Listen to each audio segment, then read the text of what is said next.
देखते हैं अपन वर्गीकरण क्या है।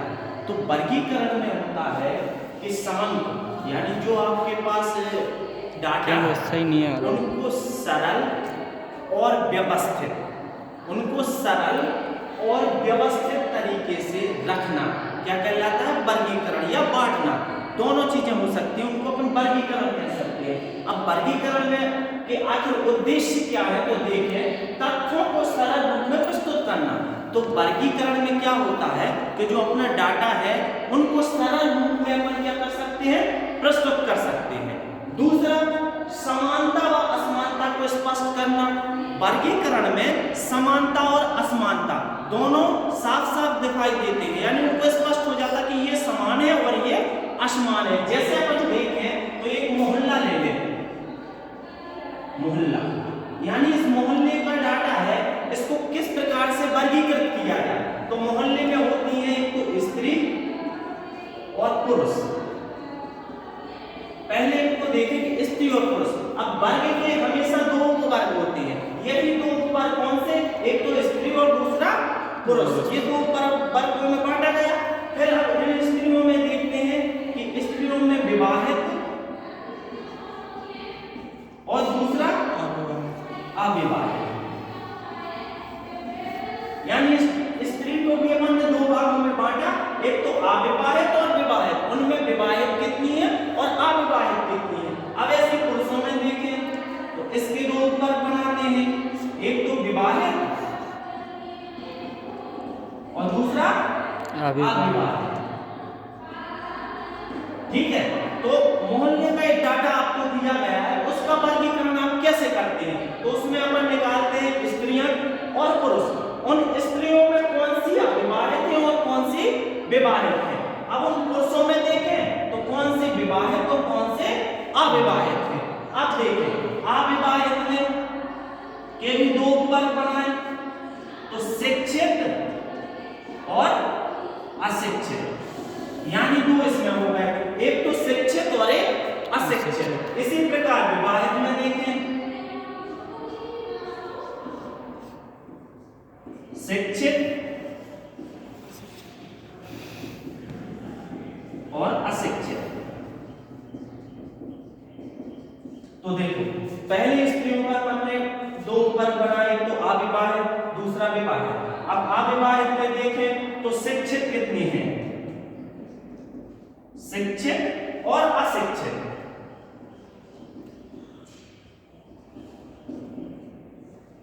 इसी प्रकार से इसमें देखिए विवाहित में शिक्षित और अशिक्षित। ठीक है, अब ये तो थे स्त्रियों का डाटा। अब अपन पुरुष का फिल करते हैं तो पुरुषों में आ जाइए, पुरुषों में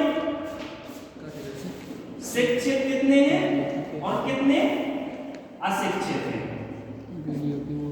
ये निकल आया। विवाहित में कितने अशिक्षित हैं और कितने शिक्षित हैं। अब ऐसे अविवाहित में कितने शिक्षित और कितने अशिक्षित।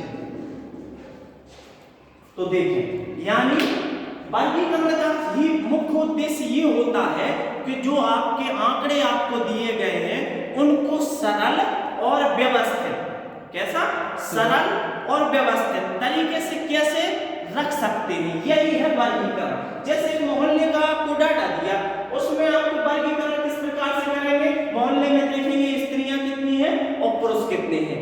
उन स्त्रियों में अविवाहित कितनी है और कितने विवाहित हैं। अब उन अविवाहित में कितनी शिक्षित हैं और कितनी अशिक्षित हैं। इसी प्रकार विवाहित में देखते हैं कि कितनी शिक्षित और कितनी अशिक्षित। तो देखो स्त्रियों का वर्गीकरण हो गया, ये था स्त्रियों का। अब देखते हैं पुरुष में, तो पुरुष में वही फिर कि विवाहित और अविवाहित, कितने विवाहित पुरुष हैं और कितने अविवाहित पुरुष हैं। अब विवाहित में कितने अशिक्षित हैं और कितने शिक्षित हैं और कितने शिक्षित हैं। अब अविवाहित में देख लो कितने अशिक्षित और कितने शिक्षित। ठीक है, तो वर्गीकरण का पहला उद्देश्य क्या है? तथ्यों को सरल रूप में प्रस्तुत करना, यानी जो आपका डाटा है उनको सरल रूप में रखना। वर्गीकरण कहलाता है। यानी पहला उद्देश्य यही है वर्गीकरण का कि डाटा को सरल रूप में रखना या व्यवस्थित करना। दूसरा समानता व असमानता को स्पष्ट करना। दूसरा क्या? समानता और असमानता को स्पष्ट करना। अब देखें स्त्री और पुरुष अलग अलग हो गए, ये इनकी समानता है और ये इनकी समानता है। यानी स्त्री और पुरुष की मतलब वर्गीकरण में समानता और असमानता को क्या करना? स्पष्ट करना। अब तीसरा तुलना में सहायता करना। यानी वर्गीकरण में सीधी सिंपल सी बात कि इनकी तुलना में हम कर सकते हैं कि किस प्रकार से तुलना। जैसे देखें अपन एक उदाहरण लेते हैं, एग्जाम्पल कोविड-19 हुआ।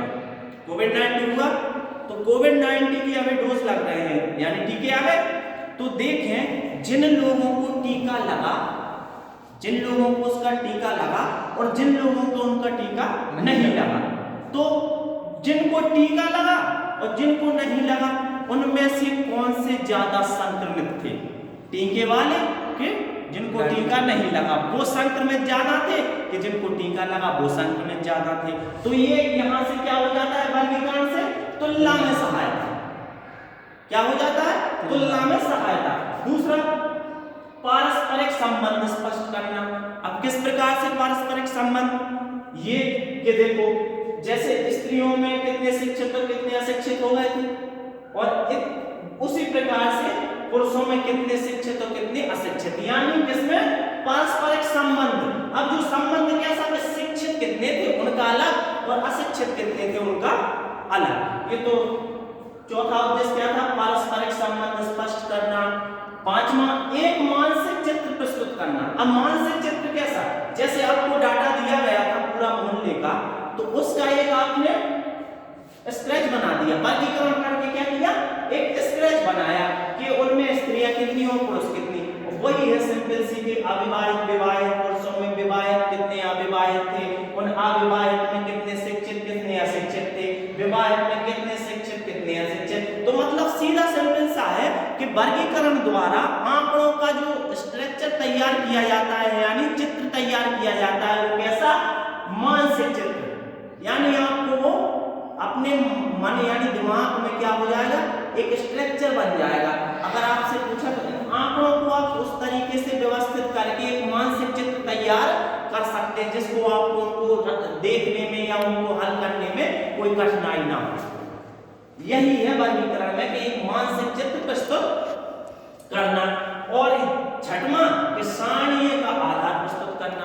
यानी जो वर्गीकरण है इससे ही आगे चल के सारणियों का आधार बनेगा। अब सारणियों में आखिर है क्या? जैसे वर्गीकरण में तो वर्ग बनते हैं, वर्ग और उनके उपवर्ग बना दिए जाते हैं, लेकिन सारणियों में क्या होता है? बताएं क्या होता है? पढ़ा है? नहीं पढ़ा? तुलना होती है? नहीं। सारणियों में ये होता है कि उनकी एक तो क्रम होता है यानी सारणी पंक्ति और उनके खंड, यानी पंक्ति और उनकी खंड होती है सारणी। अब सारणी क्या? ये तो वर्गीकरण हो गया। अब सारणी कैसे? जैसे ये है,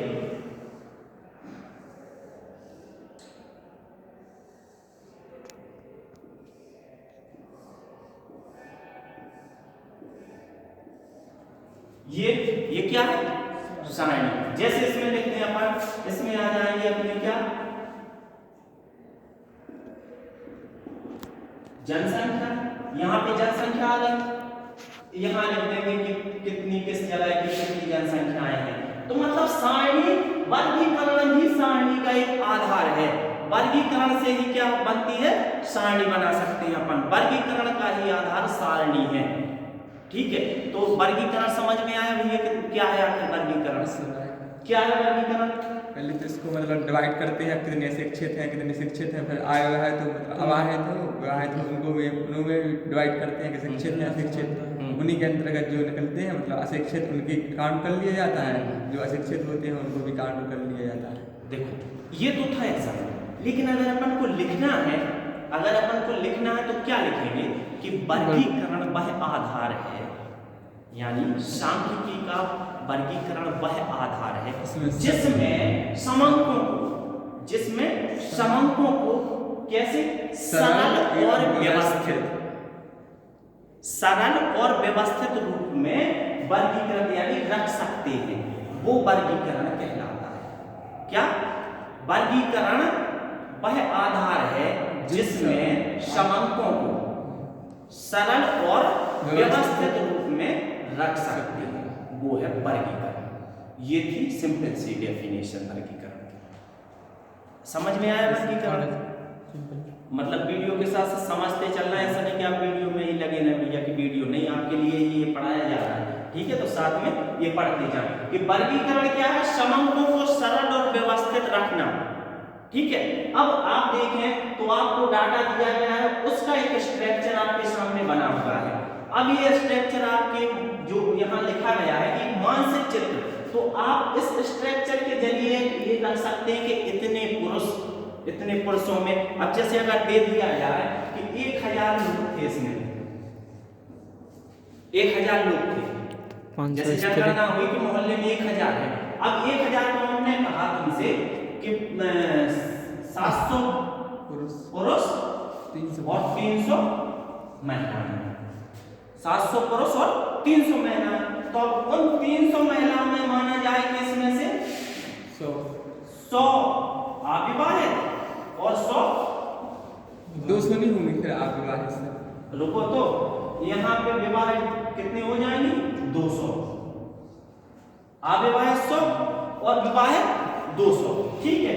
तो यानी अगर तुम्हें वर्गीकरण करना है 1000 का, तो उसमें से अपन स्त्रियां देखेंगे 300 और उनने दिया है कि पुरुष है 700, पता चला कि 1000 में से स्त्रियां कितनी थी और पुरुष कितने थे? उन 300 स्त्रियों में से 100 अविवाहित थे और 200 विवाहित थे। अब अगर आपसे पूछा गया कि उन 100 में से कितनी शिक्षित और कितनी अशिक्षित हैं, तो अगर आपने देखा कि इसमें से 80 शिक्षित 20 अशिक्षित और 20 क्या हो जाएगी? अशिक्षित। तो देखो 300 स्त्रियों में से 100 तो पहले अविवाहित हुई और 200 विवाहित हो गई, ठीक है? उन 100 में से 80 शिक्षित और 20 अशिक्षित। अब उन्होंने पूछा कि जो 200 विवाहित हैं उनमें से कितनी शिक्षित और कितनी अशिक्षित है, तो उनमें से अगर देखें अपन तो 150 शिक्षित और 50 अशिक्षित। तो देखें अब 300 स्त्रियों का पूरा डाटा आपके सामने है, 300 स्त्रियों का डाटा पूरा आपके सामने कि स्त्रियां कितनी थी? 300, उनमें से 100 विवाहित थी और 100 अविवाहित और 200 विवाहित। अब आपसे पूछा गया कि 100 अविवाहित थी, उनमें से शिक्षित और अशिक्षित कितनी थी? तो उनमें से शिक्षित थी 80 और अशिक्षित थी 20। अब आपसे फिर पूछा गया कि 200 विवाहित थी जो, उनमें से शिक्षित कितनी थी और अशिक्षित कितनी थी? तो आपने बताया कि 150 शिक्षित और 50 अशिक्षित। तो एक स्ट्रक्चर बना कि 1000 में से जो 700 स्त्रियां थी उनका आपके पास डायग्राम बन गया, वर्गीकरण हुआ। अब 700 पुरुष है, अब इन 700 पुरुष का अपन वर्गीकरण करते हैं, तो देखो जिसमें से देखें कि अगर 500 विवाहित हैं तो कितने अविवाहित हुए? 200 अविवाहित हो गए। उन आपको बताया गया कि इसमें से 500 क्या है? विवाहित, तो 200 अविवाहित। अब उन 500 में से अशिक्षित कितने हैं और शिक्षित कितने हैं? तो देखो 500 में से अगर 150 अशिक्षित हैं तो कितने शिक्षित हुए? 350। डाटा वर्गीकरण का यही तो आधार है कि डाटा अपने आप निकलता जाता है, वर्गीकरण आप करते जाएंगे डाटा आपको पता चलता जाएगा। इसी प्रकार से 150 अगर अशिक्षित थे तो 350 शिक्षित हो गए, ठीक है? अब बचे 200, तो 200 जो अविवाहित थे उसमें से अगर 120 शिक्षित हैं तो अशिक्षित कितने हुए? 80। तो समझ में आया कि वर्गीकरण है क्या चीज, कि आपको जो डाटा दिया गया है उसको सरल और व्यवस्थित, कैसा? सरल और व्यवस्थित ढंग से रखना वर्गीकरण कहलाता है। और वर्गीकरण का क्या उद्देश्य? तथ्यों को सरल रूप में प्रस्तुत करना। क्या करना? तथ्यों को सरल रूप में प्रस्तुत करना, ठीक है? दूसरा, समानता व असमानता को स्पष्ट करना, समानता और असमानता को स्पष्ट करना। और तीसरा है तुलना में सहायता करना। क्या है? तुलना में सहायता करना। चौथा, पारस्परिक संबंध स्पष्ट करना। कैसा? पारस्परिक संबंध स्पष्ट करना। पांचवा, एक मानसिक चित्र प्रस्तुत करना। ये स्ट्रक्चर बना, आपके दिमाग में आया होगा कि ये स्ट्रक्चर अपन ऐसे बना सकते हैं, प्रस्तुत हो गया। अब आपसे पूछ लिया जाए कुछ भी कि कितनी शिक्षित थी कितनी अशिक्षित, तो एक आंकड़ा आपके सामने रहेगा, यानी सरल है कि हाँ। अब डायरेक्ट 1000 में से आप बता नहीं सकते थे कि कितनी स्त्रियां थी और कितने पुरुष थे, उनमें से कितने शिक्षित थे कितने अशिक्षित थे, आप बता सकते थे? नहीं। जब आपने वर्गीकरण किया तो आपको पता चला, यानी तथ्यों को सरल रूप में आपने रखा, तो इससे स्पष्ट हुआ कि कितनी चीजें यहाँ पे आपके सामने हैं। लास्ट है इसमें सारणियों का आधार प्रस्तुत करना, यानी सारणियों का क्या करना? आधार प्रस्तुत करना। तो ये थे वर्गीकरण के उद्देश्य। हाँ, अब वर्गीकरण से क्या बनती है अपनी? सारणियां। सारणी, अब सारणी में क्या होता है?